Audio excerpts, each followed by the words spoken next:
अपने भीतर उत्पन्न किसी भी हलचल को शांत करने के लिए यह जरूरी है कि आप उसकी उत्पत्ति के ढांचे को पहचानें। काम वासना हमारे जीवन का एक बहुत ही नाजुक और शक्तिशाली पहलू है और इन दो गुणों से बनी चीज या तो महान कार्य करती है या फिर बर्बादी लाती है।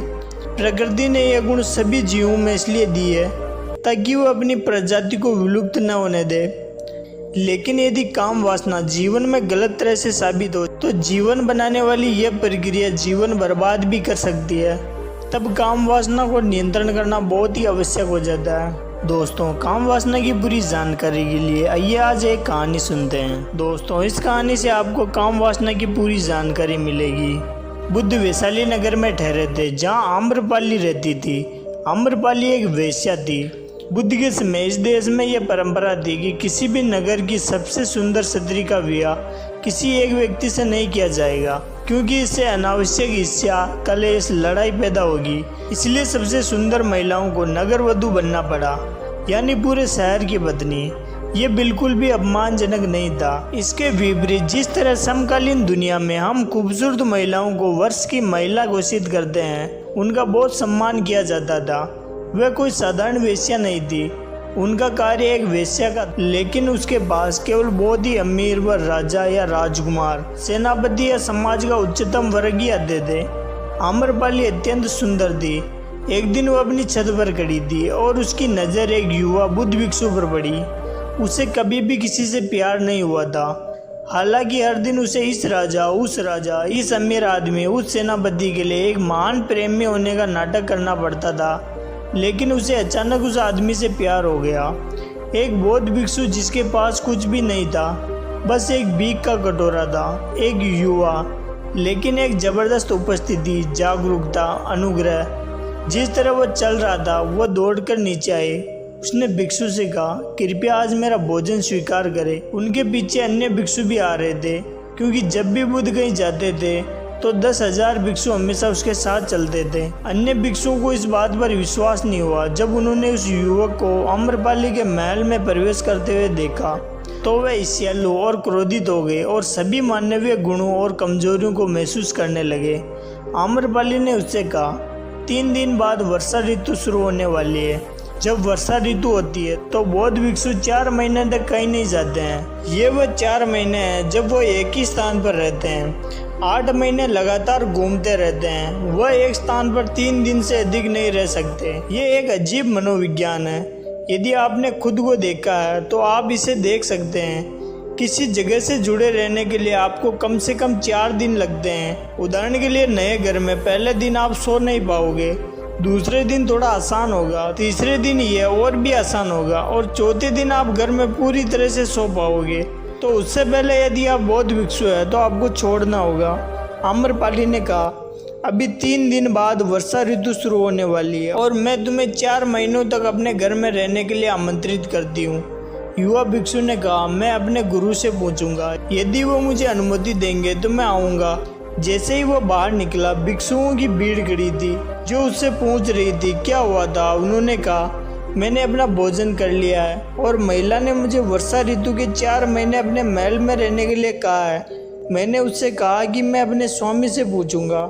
लोग वास्तव में क्रोधित थे। एक दिन पहले ही बहुत ज़्यादा हो चुका था, लेकिन लगातार 4 महीने वह गौतम बुद्ध की ओर दौड़ पड़े। इससे पहले कि वह युवक सभा में पहुंच पाता, सैकड़ों लोग खड़े होकर गौतम बुद्ध से कह रहे थे कि इस आदमी को रोकना होगा। वह महिला एक वेश्या है। बुद्ध ने कहा, तुम चुप रहो, उसे आने दो। वह रुकने को राजी नहीं है। वह तभी राजी हुआ अगर मैं उसे अनुमति दूं। उसे आने दूं। युवा भिक्षु आया, बुद्ध के पैर छुए और पूरी कहानी सुनाई। वह महिला एक वेश्या, एक प्रसिद्ध वेश्या, आम्रपाली। उसने मुझे अपने घर में 4 महीने तक रहने के लिए कहा है। हर भिक्षु कहीं ना कहीं रहेगा, किसी का घर 4 महीने के लिए। मैंने उससे कहा कि मैं अपने मालिक से पूछूंगा, इसलिए मैं यहाँ आया हूँ। आप जो भी कहे मैं उसमें सहमत हूँ। बुद्ध ने उसकी आंखों में देखा और कहा, तुम रुक सकते हो। ये एक सदमा था। 10,000 भिक्षु, वहाँ बहुत सन्नाटा था, लेकिन बहुत गुस्सा था और बड़ी ईर्ष्या थी। उन्हें विश्वास नहीं हो रहा था कि एक बुद्ध ने एक भिक्षु को वेश्या के घर में रहने की इजाज़त दी है। 3 दिन के बाद वह युवक आम्रपाली के पास रहने चला गया और भिक्षु प्रतिदिन गपशप करने लगे। सारा शहर व्याकुल है। केवल एक ही चर्चा है कि एक बुद्ध भिक्षु लगातार 4 महीने से बुद्ध ने कहा तुम्हें चुप रहना चाहिए। 4 महीने बीत जाएंगे और मुझे अपने भिक्षु पर भरोसा है। मैंने उसकी आंखों में देखा है, कोई इच्छा नहीं थी। अगर मैंने नहीं कहा होता तो उसे कुछ भी महसूस नहीं होता। मैंने हाँ कहा, वो बस चला गया। और मुझे अपने भिक्षु पर, उसकी जागरूकता पर, उसके ध्यान पर भरोसा है। गहरा है तो वह आम्रपाली को बदल देगा, और यदि उसका ध्यान गहरा नहीं है तो आम्रपाली उसे बदल सकती है। अब ये ध्यान और जैविक आकर्षण के बीच प्रश्न है। बस 4 महीनों का इंतजार करो।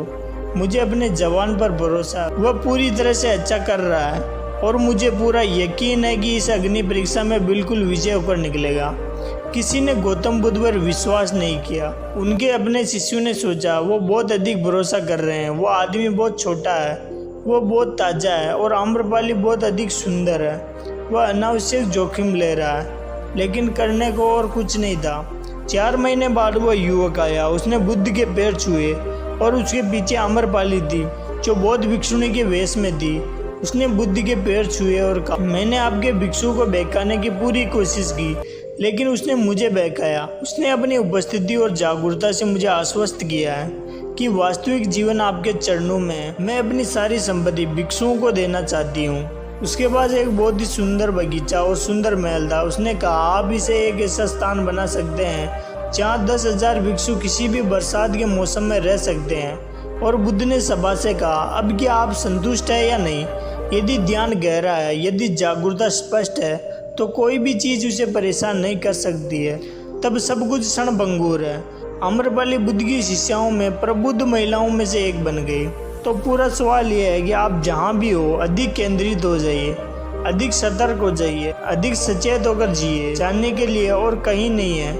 जो कुछ भी घटित होना है वो आपके भीतर घटित होना है और ये आपके हाथ में है। आप कठपुतली नहीं है और आपकी डोर किसी और के हाथ में नहीं है। आप बिल्कुल स्वतंत्र व्यक्ति है।